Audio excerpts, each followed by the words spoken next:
Good afternoon, everyone. I'm Zdeněk Novotný, and it's my pleasure to welcome you for the very first time in Accenture webinar. Accenture offers expert services to a broad portfolio of clients consisting of large international corporations, like banks, insurance companies, mobile telephones, operators, automotive manufacturers, and Accenture helps them with changes in their businesses, proposals, implementation of plans, and using the power of digital world. And one of those experts is Karel Kotoun. Thank you very much, Zdenku. Hello, everyone, and welcome. Thanks a lot for joining. How was your day? It was quite great. I'm tired, but looking forward to today. Just a couple information about Karel. Karel is manager in financial services who specializes in digital sales channel optimization, robo-advisory, and business intelligence, all within the realm of financial services. And Karel has experience from all around the world, from Asia to Europe. Pretty nice CV. Partially, yes. I like traveling. And dear audience, you are the part of our webinar. So we would really appreciate if you will ask some questions. Thanks to WebEx, you have there a small icon Q&A. So please give us some feedbacks or questions, because Karel is here now just for you. And our main topic for today is gamification. Yes, that's it. Thanks a lot, Zdenku, for the introduction. And yet again, thanks a lot, everyone, for joining. So, what is gamification about? I would say for most of you, gamification is about gathering points, playing mobile phone games every day, being leveled up, receiving some rewards. But actually, gamification is about much more. And what is interesting is that what the gamification is about is what lies underneath the surface. Gamification is actually about carefully balancing intrinsic and extrinsic motivators together with some rules of the game. So Zdenku, let me give you an example, for example. Let's take football. 90 minutes. 90 minutes, exactly. You have two teams, yes? And it's quite clear, what one team has to do to win. During 90 minutes, they have to score one more goal to win. But let's, for example, take a look at the workplace or the education, where you go to a job from 9 to 5 and you don't even know where to proceed, where to progress. So, for example, in Accenture, there are different levels. You have, for example, analyst, senior analyst, manager, whatever. And each of these, has a clearly defined requirements, what to do to advance, to get to the next level. And with these, obviously, you have different salary, parking spot, new car, and something like this. So these are the extrinsic motivational factors, that motivate you to actually proceed, to do better, to improve, to learn. Now let's take the example of actually you and your friend starting at the same time at Accenture. You have the same education, you do the same job, you have the same setup. And there, he or she gets promoted faster than you do. And in this case, what will motivate you is not the money, it's not the car, it's not the parking spot, but it's actually the social pressure, the status, the power of social surroundings that will motivate you to work really, really hard, and you won't really even care about the salary. And this is, the intrinsic motivator. We will speak of these later on, so it's quite crucial to understand these. Let's get into the question, why gamification and why today? We think that there are three main reasons. Number one, and that is that everyone plays a game. In Europe, actually, it's 77% of people play game every day. And you might be thinking that it's not you, who is the one playing the game, but we will speak on later on also that there are different types of games, be it intrinsic or extrinsic. So sometimes you will be playing a game and you will not even know it. Well, that's point number one. Point number two is actually that the products are becoming more and more similar. And that's because the barriers to entry to individual industries are becoming lower and lower. Let's take, for example, example of Tesla, a car manufacturer. So who a few years back would have thought that a company that has started just recently can be competing on a global scale with VW, Audi, and the other global players? So the barriers to entry are really, really low. And all of this leads to the fact that companies have to fight for customers' attentions and also customers' wallet. Number three is what I call GAAFA design. What does this mean? The abbreviation. So it stands for Google, Amazon, Apple, Facebook, and Alibaba. And what do these technical giants have in common, apart from being technical giants, of course? So the key element that they have in common is human-centered design. And what does this mean? It means, that everything that they do, they have the end user, the end customer in their mind. They are building it for the end users. They are not just building product for the sake of product. They are building something for the end users. And people are actually, getting spoiled.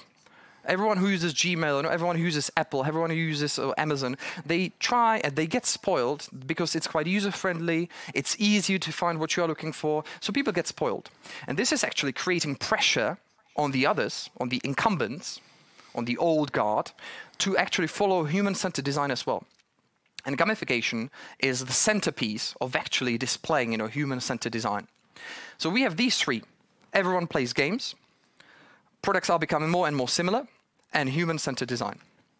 And so that we are just not, in some high-level setup, we as Accenture, we have been working on a variety of gamification projects, actually. And mostly all of them, led to actually real business value from gamification. Be it the increase in revenue, be it the increase of purchase size, meaning the basket that the customer actually spends with you, or be it the customer acquisition, or actually the improvement of the lead conversion funnel. So all of these are crucial business elements, that basically the customers are willing to spend more, and customers are willing to come to you on a more frequent basis to buy something from yourself, all thanks to gamification. Karol, thanks a lot for the first summary of gamification, the main information we heard. Thank you a lot. And let's move on, and we can start with mechanics. And we can separate it into the two. Yes. And the first one is behavioral mechanism. Good choice, Danko. Behavioral is my favorite one. Thanks a lot. So behavioral mechanics. I've already touched slightly on these, but let me get a bit deeper. As I was mentioning, sometimes you might be playing a game and you don't even know it. So this is actually, what I'm speaking of are the implicit games. So the implicit games are those that, people will be doing something without actually, they will be playing a game without actually knowing that they are playing a game. On the other hand, we have the explicit games where it's quite clear. You take in your hand the game, Farmville, Minecraft, whatever it will be, and you will be playing it because you enjoy it, because you enjoy gathering virtual goods, you enjoy gathering physical goods, or you just enjoy it for the sake of being there with your friends. So crucial element here, not every game is a game. And now I have been mentioning these, for on and on and on. We have extrinsic and intrinsic motivational factors. What are these? So the extrinsic ones are those that will actually, that are associated with points, badges, or something else. And the crucial element here is that people will do something for the sake of getting, or for the fear of not getting something. So this is, what motivates people. On the other hand, we have the intrinsic motivational factors. And the intrinsic motivational factors are actually those that will, drive people for doing something without this fear of being pushed. They will do it just for the sake of the activity. And usually, it results for the people, feeling better about themselves. Let's dig a bit even deeper. Extrinsic factors. There are 4 core drives, and then we will speak of the intrinsic 4 core drives. Extrinsic ones. So the first one is the accomplishment and development. The second one is the ownership. Third one is scarcity and impatience. And the last one is avoidance. The first one, I would say a lot of people feel quite familiar with. It relates to the fact of getting points, doing something, actually doing some quests. The second element, ownership, it deals with the fact that people like to collect stuff, be it virtual, some badges, some points, some armor, some anything else, loyalty, experience points, or physical. You can also have it linked with some physical real-world goods. As well as Zdenko, let me give you an example. You definitely know that, those magazines where you can buy an Iron Man figure, they show you can buy Marvel magazines. Marvel magazines, for example. Yes, exactly. So they sell you the first one with the head, because the head is the most interesting one, to get as many people. But then you sort of feel the pressure, to buy the second one, and the third one, and the fourth one, and you end up with 100 editions of the same magazine, just for the sake of having the collection. So it's about collecting, something. The collections are also another quite important element. The third one, is about scarcity and impatience. And this is let's take an example, of limited time goods. People like having something and prefer and will do more to get it if it's scarce. So this can be, again, virtual, physical, any world that you can imagine. But because it's scarcer, people will do more to actually achieve it or acquire it. And the last one is, from my perspective, the most interesting one, and that is avoidance. And that actually means, that people will do something for the sake of not being punished, or for the sake of, of actually not missing out on something. So this is actually, resembled by FOMO, which means fear of missing out. That you will. That's why you will get to Facebook every day. You will swipe down every day, every time, just not to miss out on the latest elements. Let's take a look into the intrinsic ones. So I will skim through these again. So the first one is epic meaning and calling. The second one is some empowerment, some creativity. The third one is social influence and relatedness. And the last one is the unpredictability. Yeah. So the first one is quite interesting because people will do more when there will be some, greater good, when there will be something greater than themselves. An example of this is, for example, Wikipedia. People will spend hours and hours working on Wikipedia overnight just because they have this feeling of contributing to a greater good. The second one, empowerment. Empowerment deals with the fact that people should have the possibility of actually, being creative, of feeling that they have created something on their own, making it their own, personalizing. So personalization is the key element of empowerment. The third one is social influence and relatedness. And here we are speaking of putting people together, creating a community that can work together, creating joint quests. And one example which I like to give is Groupon, or in Czech, Slevomat at its beginning. And, there you had to put together 10 friends to get a discount. So this is actually, what brings the people together. And you can see it's not game, like Counter-Strike, where also people get together, but it's also real world people bringing together. And the last one is the unpredictability. And unpredictability is represented in two elements. One is something what is called the end game, and second one is what is called element of surprise. So the end game actually deals with the fact that if you will design a product, it can be a game, really, it can be a car, it can be whatever, if it will get repetitive after some time, people will get bored. People will stop using it henceforth. The same element, which can help avoid people getting bored with a particular product, is actually the element of surprise. And this is something what is called in the gamification world Easter eggs. So again, my favorite Tesla. In Tesla, you will have special festive modes, Christmas mode, Easter modes. You will also have there some special dancing mode, or you will have there the interstellar mode, that will change the internal infotainment system into something else. And this is actually what will bring the people in to use it more, even they do not know it, but they will be looking forward to these new features that they have not yet discovered. And it is this incremental element that I will speak on later on. What do you think, Zdenko? I think it's quite difficult for me, but which of those motivations are stronger, the extrinsic or intrinsic ones? And why? Okay, I cannot really say which one is stronger, but what I can say is that is about careful balancing. These two should be carefully balanced. It's actually the extrinsic ones, as the graph shows, the extrinsic ones that are the easier ones to start with. Everyone is familiar with points, leaderboards, rewards, and so forth. But they are associated with a lower business value. On the other hand, those that are related with community or with the narrative, with the intrinsic elements, are harder to implement, harder to actually crack, but they are associated with a much bigger business benefit. And that's why you can see, popping up of community managers, in Facebook, community or event managers, these guys, and these are those that are actually bringing in the community, and this is associated with a much bigger value. What do you think? So we know now the behavioral mechanisms, but as we said before, there are two sides of these mechanisms. The second one is technical. Yes. So you can move on. That's my second favorite one. And which is it, the third one? The third one we will come up with. Let's see. But this one, why is it my least favorite one? Because everyone is quite familiar with these. So let me just go through it so that we are all on the same page. We have some leveling system in each game. A leveling system is something what will motivate the people to compete. Not if everyone is on the same level, it can get boring for some time.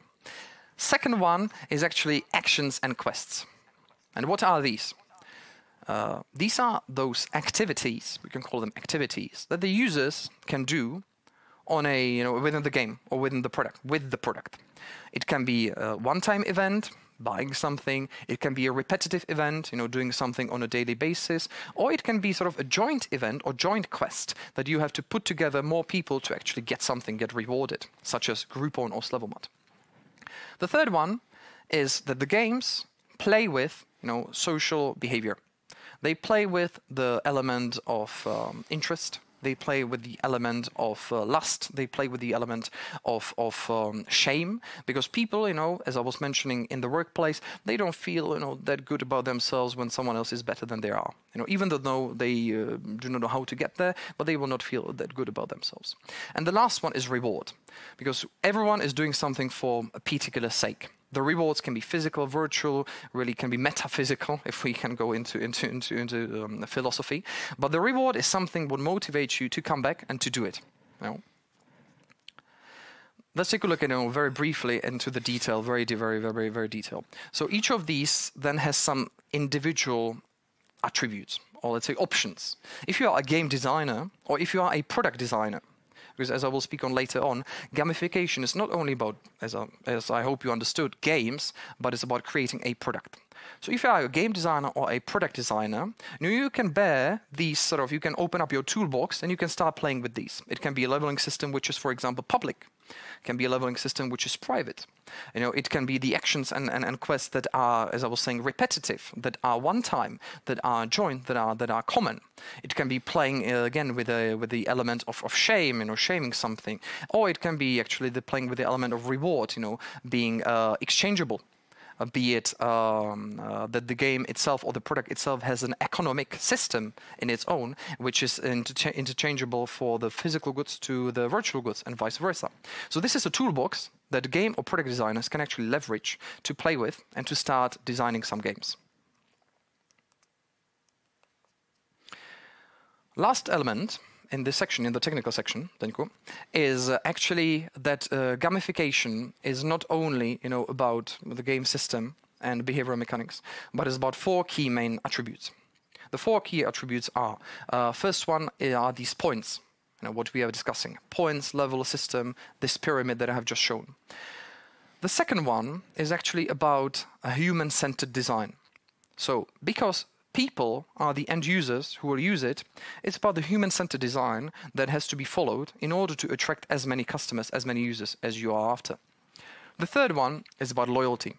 And I intentionally do not call this reward system, because it can be a loyalty system, which practically means a transactional system where you are rewarding users through some internal mechanism with rewards that are susceptible and interesting for them. And the last one is actually quite interesting, and that's agile. And it doesn't mean that, if you want to be a product or a game designer, you have to be physically apt. It is actually about incremental development. So this is about following, level 1, level 2, level 3, level 4, and the end game. What this all means is that users do not, and the creators, do not have to see and do not have to come up with everything at first time. It can be an incremental way. Gathered through the user feedback, gathered through the number of users actually who like this, or who use it, who buy something. So it is about this incremental approach, both on the technical as well as on the business side. How does it sound? It sounds very complicated. It's very complicated. And one question on our audience, because we are still waiting for first questions. Karol is here today just for you, so don't hesitate and ask something. You can ask your question in Q&A on your WebEx. So a lot of theory, and now it's time for practical part of your presentation. Can we start with good or bad cases? Let me surprise you. Let me surprise you, Zdenko. I will speak of this later. But I really, as Zdenko was mentioning, I really want to hear from you. So please, find where the Q&A is and send us some comments, because I want to hear from you about what you think are the gamification elements that will be shown on the following use cases. And don't worry, I will give you an example. Let's take the first one, Facebook. So what is there that we have seen, on the intrinsic, extrinsic spectrum that is on Facebook? So the example being, as I was mentioning, when you swipe down, is the element of avoidance. That is actually pushing the people to come there every day and to start using it on a daily basis. Also, why is Facebook showing the number of friends? Because it's about the ownership. It's about showing off what you own. You have this many friends, it's more than the other guy has, so it's better.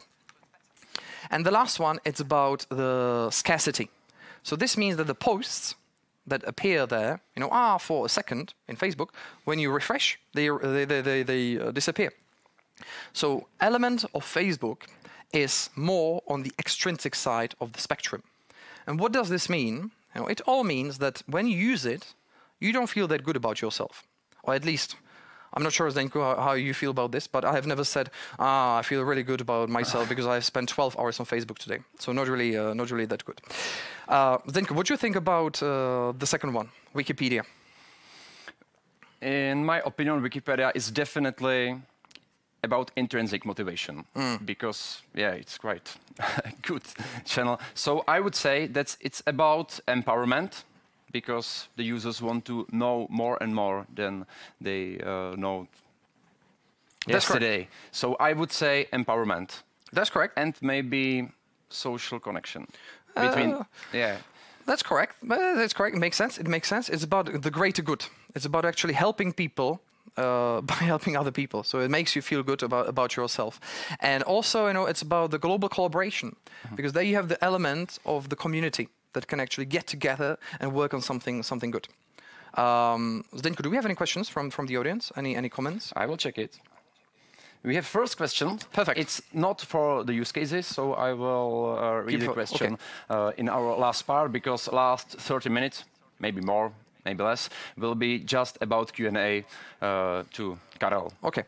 So LinkedIn. If we take a look at the other example, which is quite also profound and known. LinkedIn, as such, what is there? What can we see? So as you know, LinkedIn is all about promoting yourself, showing your skills, showing your skill set. So the key element here is accomplishment and development. So this is more, again, on the extrinsic side, as well as it is about, the same as Facebook, the slot machine principle. You swipe down, you are waiting for the latest news, for the latest updates, for the latest promotional news, and so forth. So these are, again, LinkedIn is more on the extrinsic side of the spectrum. On the other hand, what is there, quite an interesting feature, what LinkedIn is quite known about in the gamification world, and that is the profile completion. Because profile completion is quite a good example of how to use gamification, and it's quite easy. People do not like having something which is unfinished. It makes them unease and doesn't make them feel good. So if you will see a profile completion sort of level, or if you will just have it there, filling out something, people will have a greater intention to fill it in, just for the sake of having it seen filled in. The other example, Zdenko, do you play chess? I don't play chess. You don't play chess.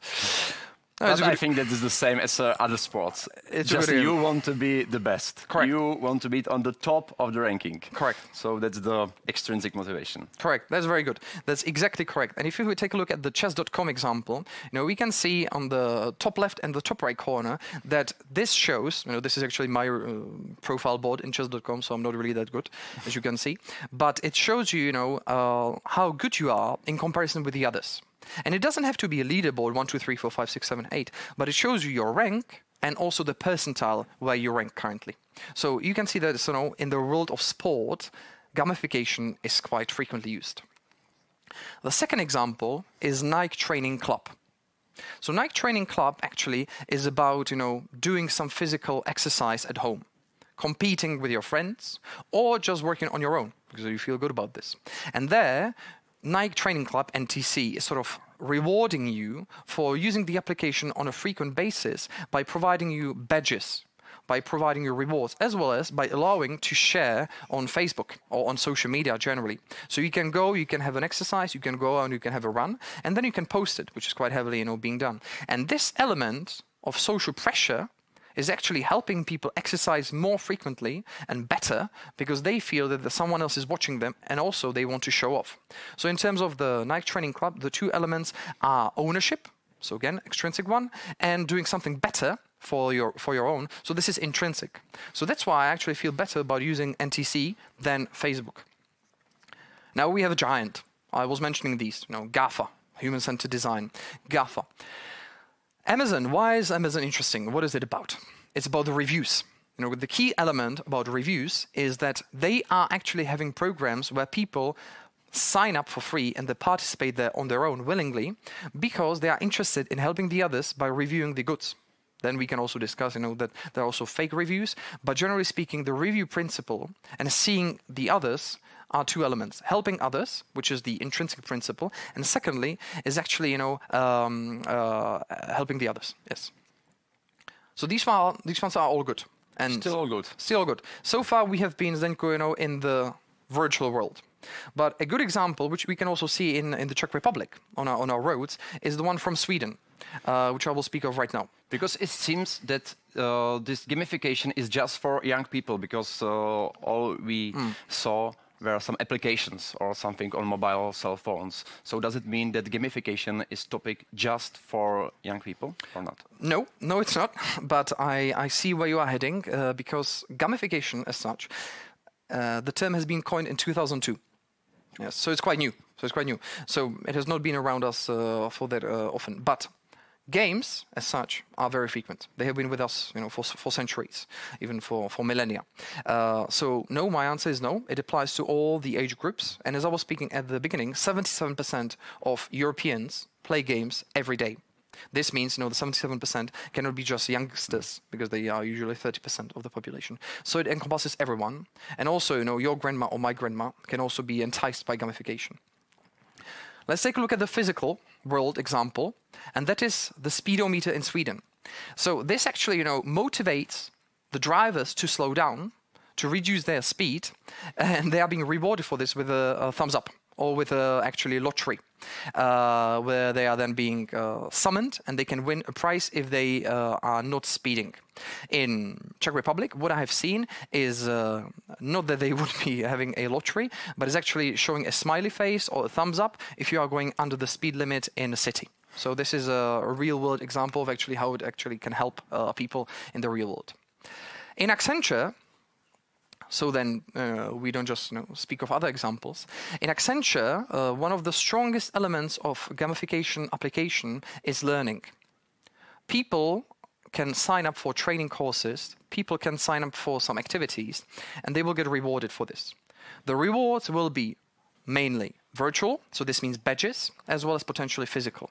But what it means is that on some virtual social media site within Accenture, you can go to my profile, you can go to my colleague's profile, and you can see the badges that he or she has completed.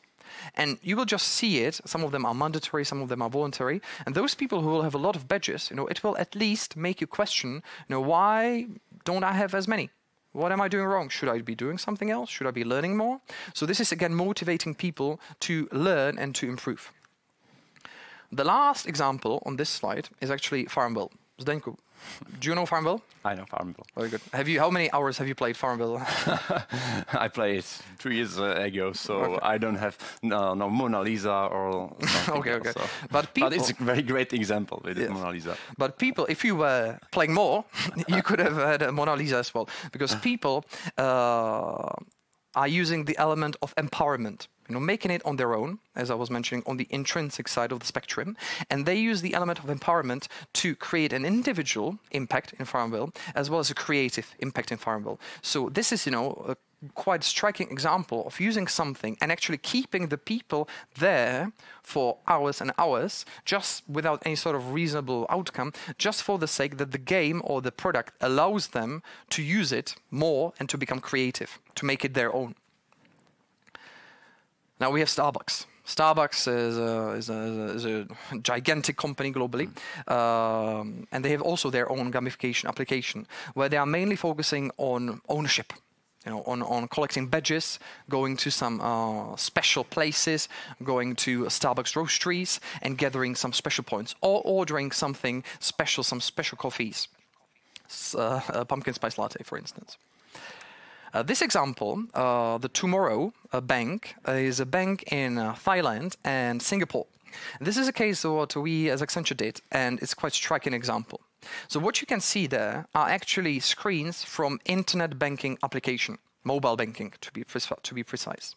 And what it does is that it allows you to create your own virtual city by using the bank account more and by saving on a frequent basis. So if you will save, let's say, every month, I don't know, 3,000 crowns, 4,000 crowns, 500 euros, 300 euros, you will be motivated, each month to keep saving the same amount or to increase it. And by doing this, by keeping your targets, by achieving these goals, or by competing with others, with your colleagues or with your friends, you will be creating your own city. And the city will live on its own in the application. The objective of this is, to make people start saving and then to reward them with these physical virtual goods. Zdenko, this case is actually focused more on millennials. Yes, because I don't really see the case of my grandma using this bank account application to save. She don't like KFC? She might, but to start using it on a daily basis. So it's this one. I'm with you that it's more for the youngsters. Now the last one, maybe let me give you a real life example. If I can ask the director.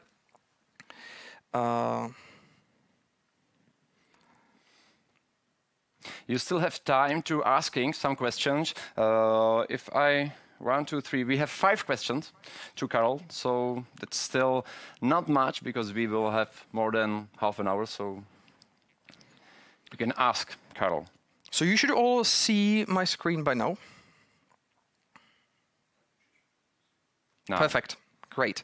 So this is another example that we were so fortunate to do in China, and that is for KFC.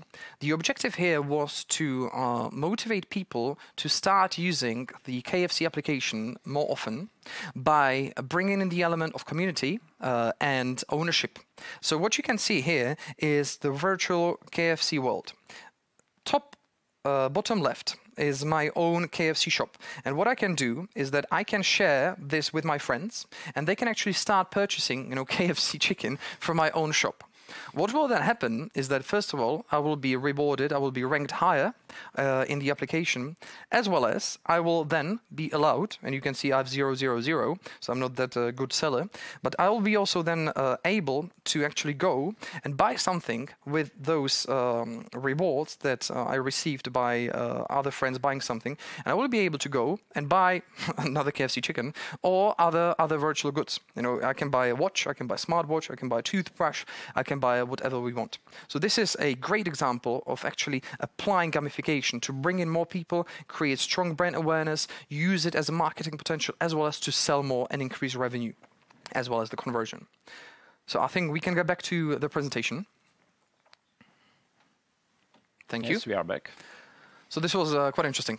If you want to buy, I will send you the link afterwards, Zdenko, so that you can get something from my KFC store. Yeah, but it seems that everything works, that every application of gamification is a good example. You have some more good examples, or it's time for bad examples? Unfortunately, we don't live in a fairy tale. So, yes, there are also some bad examples. Let me mention a few.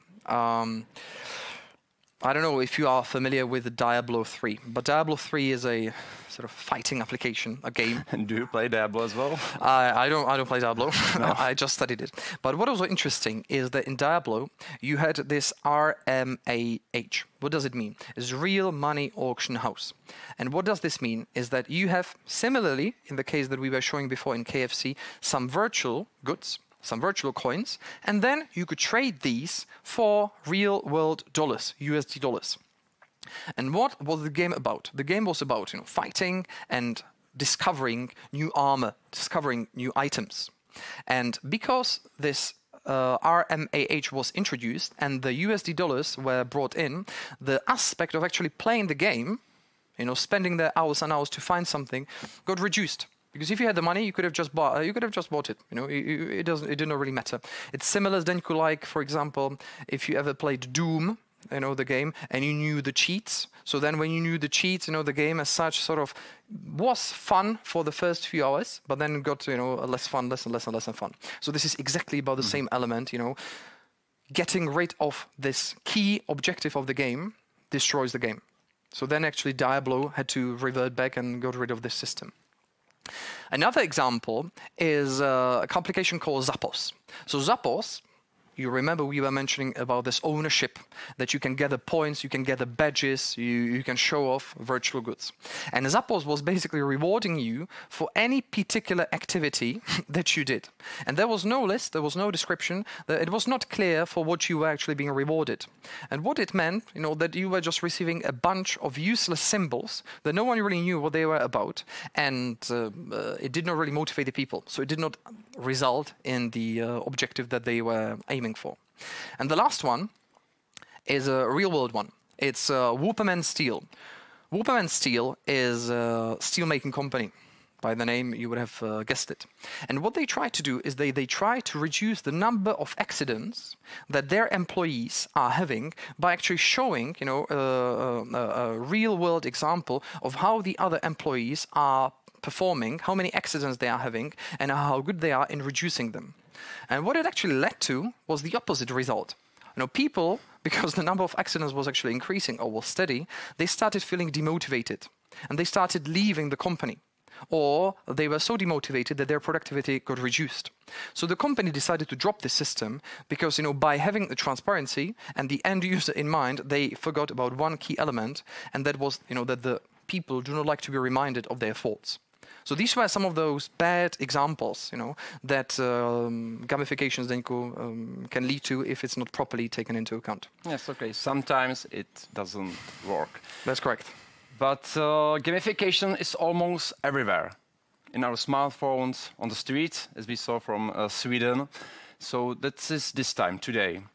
How it will affect our consumers in the future, in your opinion? Will be gamification really everywhere in our pockets, in our homes, everywhere? Or what do you think? Yes. And it will be good for us or not? Good question. So currently, gamification is mainly being used as an engagement factor. It's bringing more people, use the application more often, you know, be with us, buy more. But I believe this is quite shallow usage of gamification. The key objective of gamification, where I believe in the future it can be applied, is number one, is workforce. So this is actually enabling people, similar to what we saw at Accenture, you know, gathering badges, actually pushing the people to learn more, to increase their productivity, to be better than their peers. This is where I see the great value. Number two, thanks to the community and the social collaboration aspect of gamification, it can be a strong strategic tool. You know, people can actually leverage this to roll out new features, to enter new markets, to build new organizational structures. So as a strategic feature, it is also quite unused. And all of this is actually, you know, I think showing to one key element, and that is the gamification as such is combining three features. One is technology, another one is sociology, and the third one is psychology. And these three together are quite heavily studied, but put together and you create something new, gamification. And as such, gamification has a great potential to become a research field on its own in the future. Carol, you have a lot of experience from all over the world. Where, in which country or which continent can we inspire in the topic of gamification? Okay, Zdenko, so I think... America or Asia? What I was showing, as you could have seen, was a Chinese application. Maybe let me show you one more application, if the director will allow this, of actually Chinese or Asian application as well. Just speak Chinese? I learn Chinese. I like it. Just enjoy foreign languages. Well, I wouldn't say I speak. It's still quite bad. You just want to know what you will eat. Exactly. And when I get the tattoo, I want to get the right tattoo. That's the right one. And you will still have time to ask your question in Q&A. So if I can share the screen. Thank you very much. So this is, for example, an application in China which is called Alipay. Alipay is a giant, financial giant, where majority of people conduct financial transactions. What you can see here is that they are also focusing on some sustainable event. And this is then, by saving or by donating some pocket money, you can actually start growing your own tree. So this is, imagine that, in an internet banking, mobile banking application, by saving, similar to the case of Tomorrow Bank that I was showing, you can actually be growing your own tree. You can be creating your own world. This motivates the people to grow more. So I think let's get back to the presentation. Thank you. But to answer your questions, Denko, I think it's Asia where it is leading in terms of at least some gamification design. Where it is really this colorful one, the challenge one, gaming-like design. But here in Europe, we are quite accustomed to loyalty systems. For example, Shell. Let's take Shell gas stations. They have been forever doing, buy the car or do with us, I don't know, 50 liters of gasoline, and you will get a car. Or there were some other examples of Billa card. When you use the Billa card, also come with us, gather the points, you will get something for it. Then you will pay some small fees. So all of these loyalty systems and the points are quite common. Where I believe is, so that we can put it in some brackets, Asia is leading in the application gamification. Europe is quite strong in loyalty systems, and the US, it's quite, I would say, forward in comparison with the rest of the world with educational gamification. So this means, that the educational gamification, motivating people to be at their best at what they are doing, is what the US and generally the Northern American continent is quite strong in. Perfect, thanks a lot.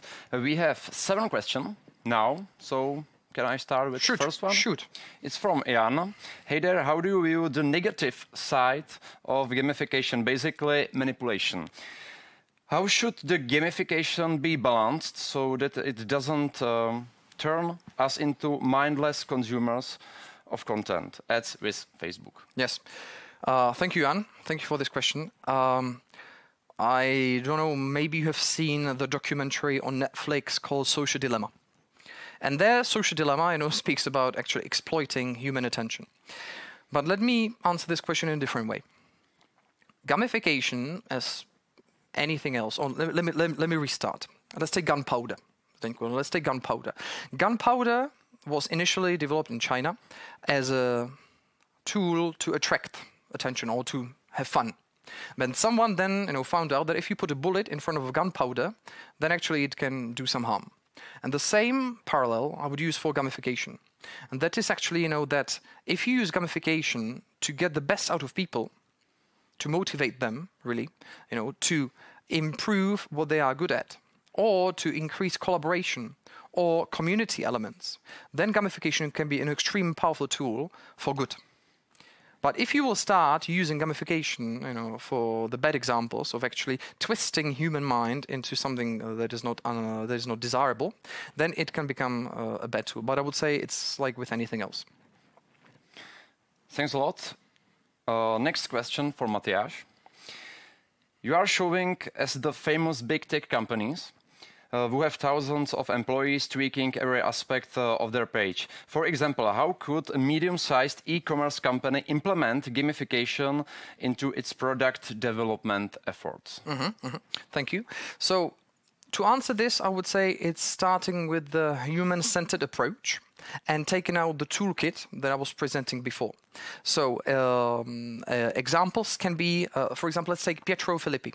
Pietro Filippi is not such a small company, but it's not a conglomerate. And Pietro Filippi, what they did during Corona crisis, in terms of marketing, but as well as actually gamifying their purchasing journey, was they designed 3 prices. The one where you want to support them, the second one where you sort of are okay with the price, and the third one where you don't really have the money. So this is, creating the social pressure, the community pressure, and also the community and the narrative that you are, by paying more, actually helping Pietro Filippi. So it's, I would say, to start off with, what usually the small enterprises, the small companies do not do, is having the end customer in their mind. So who is their end customer? Who do they actually want? If they are selling drills, what do they want for selling drills? Do they want to get the drill fast? Do they want to get the drill cheap? Or do they want to get some drill training? Do they want to come back? Are they a returning customer? Do they want to share that they have bought the drill with their friends? Maybe do they want to bring in new friends to buy the next drill cheaper? Elements like these, so it's really having the end customer in their mind and thinking of who they are.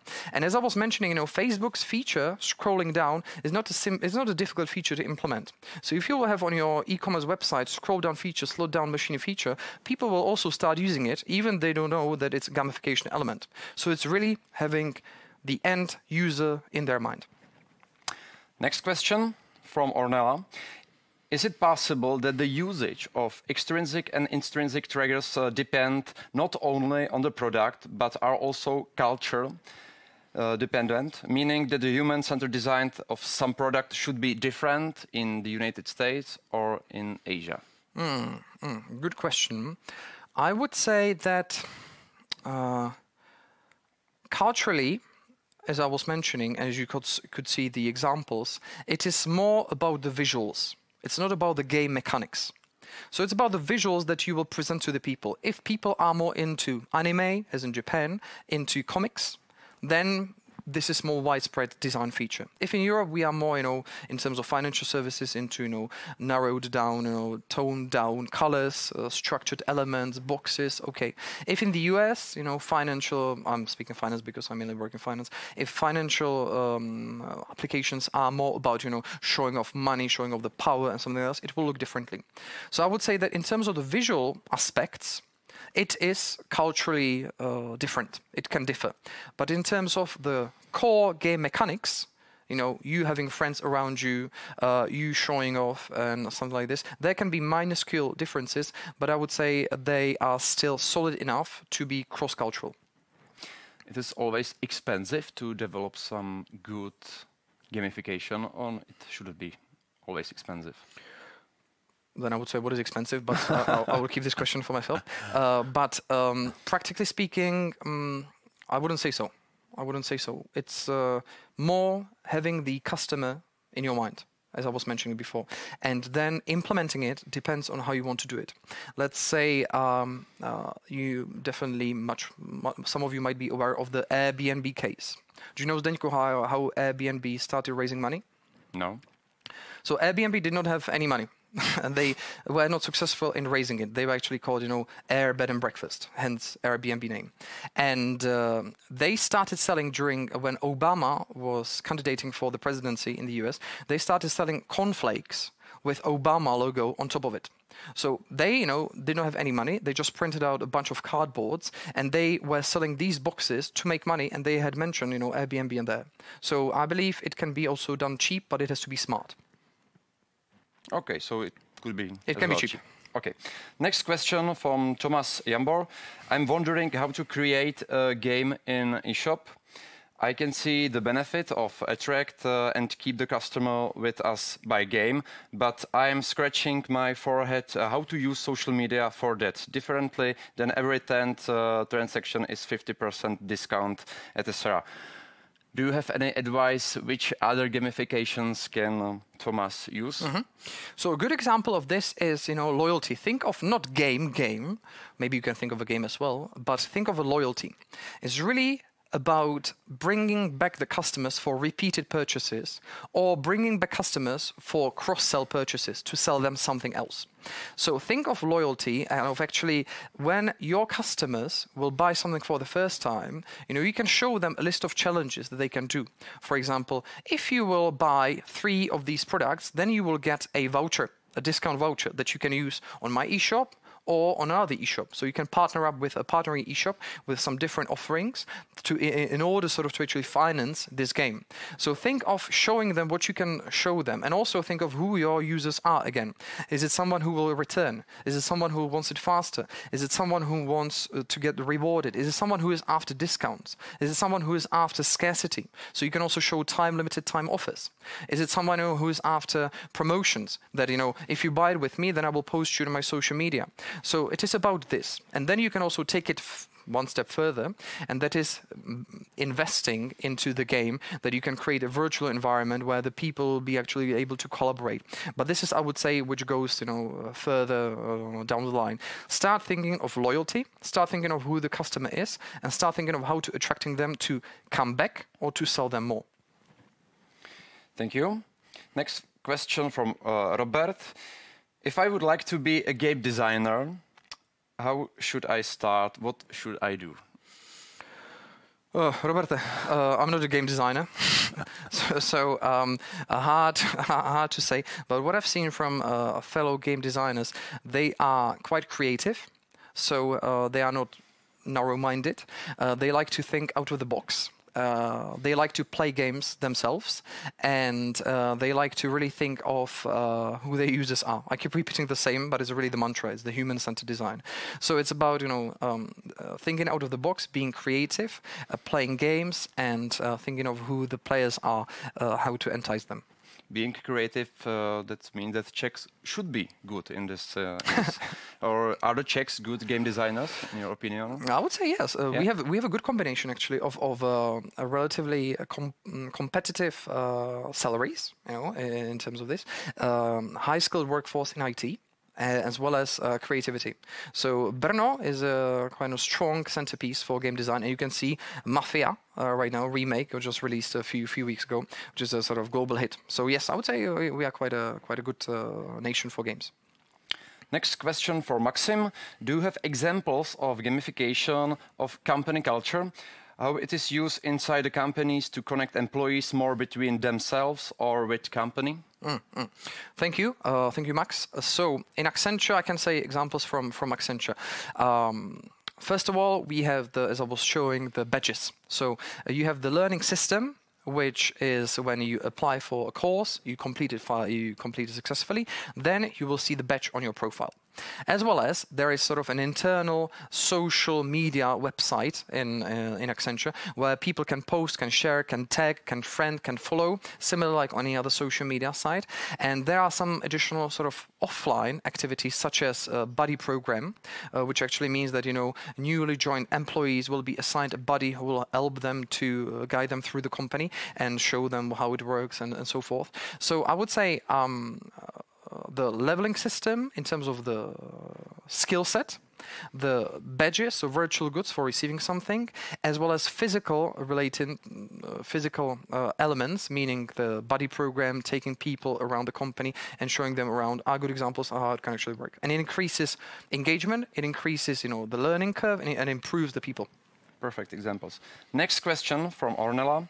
A bit unrelated, but how can one use gamification in personal life to amp up motivation? Okay, that's a good example. Maybe I will say a personal case is about learning. I was telling Zdeněk that I like learning Chinese, right? So this is actually dividing the learning plan into several steps, into game plan. I will finish level 1, then I will finish level 2, I will finish level 3, I will finish level 5. What this, however, means is not just leveling, it's dividing into smaller chunks, and it's about incrementally increasing the knowledge.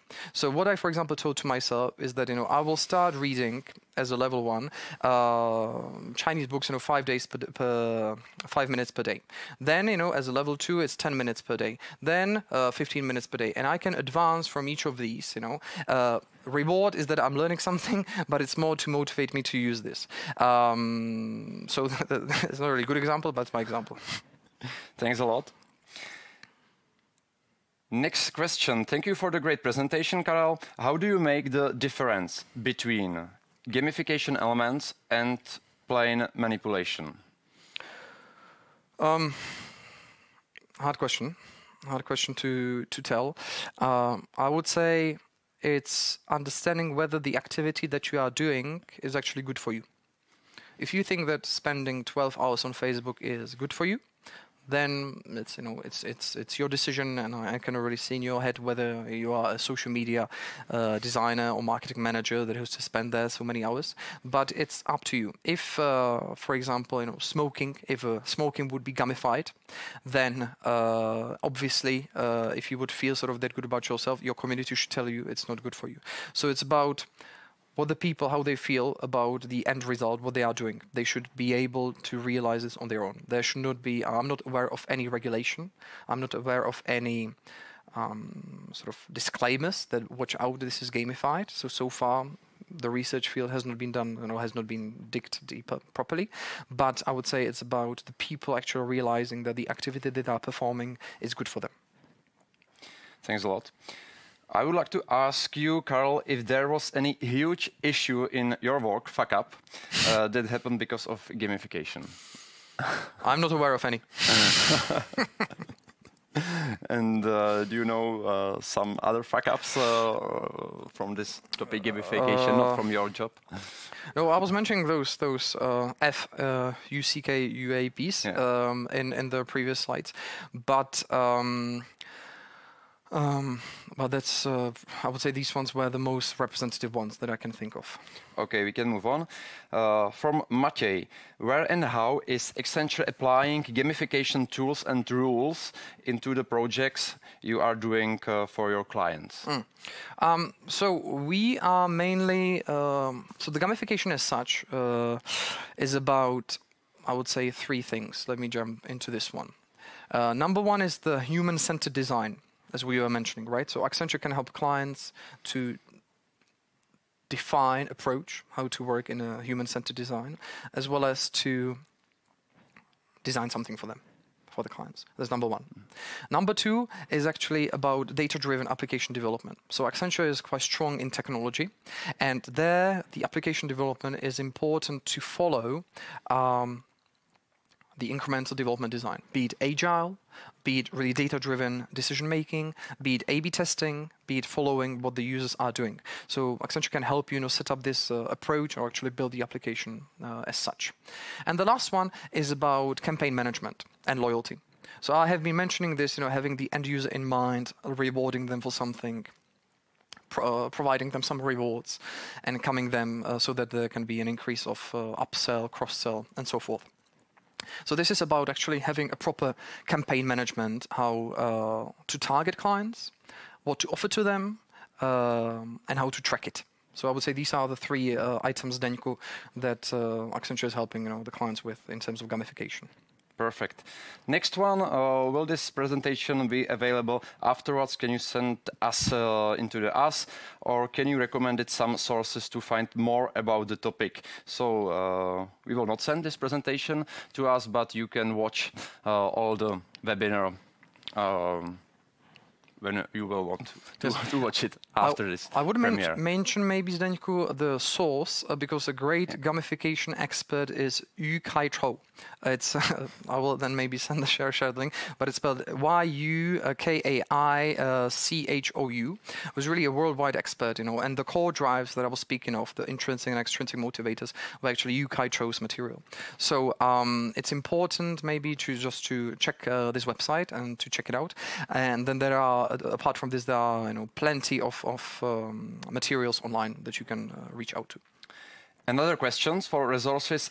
Can you recommend some resources that you would advise that summarizes all the main extrinsic and intrinsic aspect you mentioned? That's exactly as I was saying. The YUKAICHOU, YUKAICHOU. These are the core drives, 8 core drives that he speaks of, and it's really in depth, and you can spend hours and hours researching this.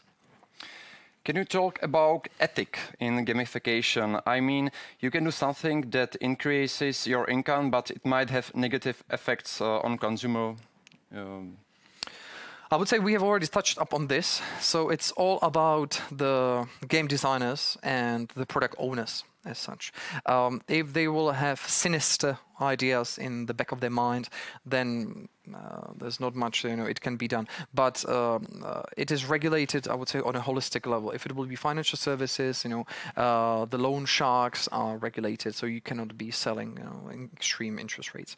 If it is I don't know, the car manufacturers, again, for speeding up, such as the light speed mode in Tesla, it could be questionable whether it is okay or not okay. But again, it's regulated by the speed limits. So I would say that there is no regulation that would classify and regulate gamification as a whole, as a subject, but that's because it's sort of such a wide spectrum field that is regulated by individual sub-industries or by sub-segments. But again, as I was saying, it's like gunpowder. It was really good. It is still good. You all use it during New Year's Eve. But if you put a bullet in front of it, it becomes a dangerous weapon. Next question from Lucas. How would one get two jobs similar to yours in Accenture? I have only encountered IT opportunities. Good question. So we as Accenture, so this is not a, I would say, not a board question, but as Accenture, we have, let me share a few words about Accenture. As Accenture, we have several verticals and then horizontals. So the verticals is strategy and consulting, where I am at. So this department focuses on actually developing strategies, coming up with what the project or what the business model should be, potentially as well mergers and acquisitions, as well as then some operational project management types of job. Then we have technology, and technology is actually those guys who make it happen. They are focusing on development, they are focusing on run, they are focusing on operations in terms of the IT world. And then we have operations as such, and this is, for example, that big companies just such as Microsoft, they come to us and they say, hey guys, I want to outsource my HR operations entirely to you. So this is then a great opportunity which we have here in Prague in Holešovice, where you can encounter multicultural people in one floor from all over the world, because we are providing services from here to all the countries in the whole world. So to sum up, if you would be looking for a similar type of job, then it's this strategy and consulting sort of division, and then it would depend on which industry you would like to focus on more. How to start a gamificator career when there is no education in this field? I think I would say start with the material that you are doing, that I was mentioning, the UKITRO material. Start researching online. You can get in touch with me potentially as well. I can share with you some additional materials, and try to apply some of the tools from the toolbox in the real world. Be it washing, your teeth every morning, be it learning something. Try to apply it for the first time, try to understand how it works, and then potentially come to Accenture and try to do it with us. You will have still time to ask some question to Karol. Last one till now. What KPIs shall I follow when applying gamification? Which KPIs are the most important? That's a very good question. As I was mentioning on this slide before this one, is that gamification is now mainly focusing on engagement. So currently, if you will ask what the rule for gamification is, it's engagement. So this means DAU, daily active users, MAU, monthly active users. It means the revenue. So these ones are the elements that I was mentioning before. This means the basket size, acquisition, and conversion. So it's all about really attracting people to come to you or to do what you are after. For example, education. So in Accenture, if Accenture will decide that we will want to focus more on cloud services, then obviously the objective will be to teach as many people about cloud services. And what you can then monitor is provide them the learning materials and then motivate them to start applying, completing, and you can track how many people have used it on a daily basis, how many people have completed it, how many people have shared it to other people, how many people, and actually then at the end of the day, to what result in terms of revenue it led. Thanks a lot. One question from Dalila. Which media platforms, like LinkedIn, do you recommend for setting a gamification strategy by a company providing trainings and consultation in project management while staying professional? I'm not sure I follow the question, but I will try to answer. So I'm hoping that I will answer in terms of what is the good example to follow. hopefully. Maybe you can answer if my understanding is correct. No? Okay. LinkedIn. No. Which person there? Yeah. Sorry? Oh. No. So it was in terms of LinkedIn. What can be followed, as I was mentioning, is profile completion. These are the badges that one can achieve, and this is the swipe down feature to follow. So I'm not sure that I'm answering rightly, but if not, please follow up with another question. It was last question till now, so you still can ask some questions. If you would summarize your presentation, which 3 main points will you repeat? What is the most important things in this topic of gamification? Okay. So number 1 is gamification is not about always playing games. Number 2 is gamification is about carefully balancing, what are the intrinsic and extrinsic motivational factors that will actually press on your personality. And number 3 is gamification can go much further into lifestyle, into education, and into strategy. We don't have any new questions. So if it's everything from you, I would like to say thank you for your attention, for your questions. Thank you very much. Really appreciate you joining, and thanks a lot for so many questions. Really appreciate it.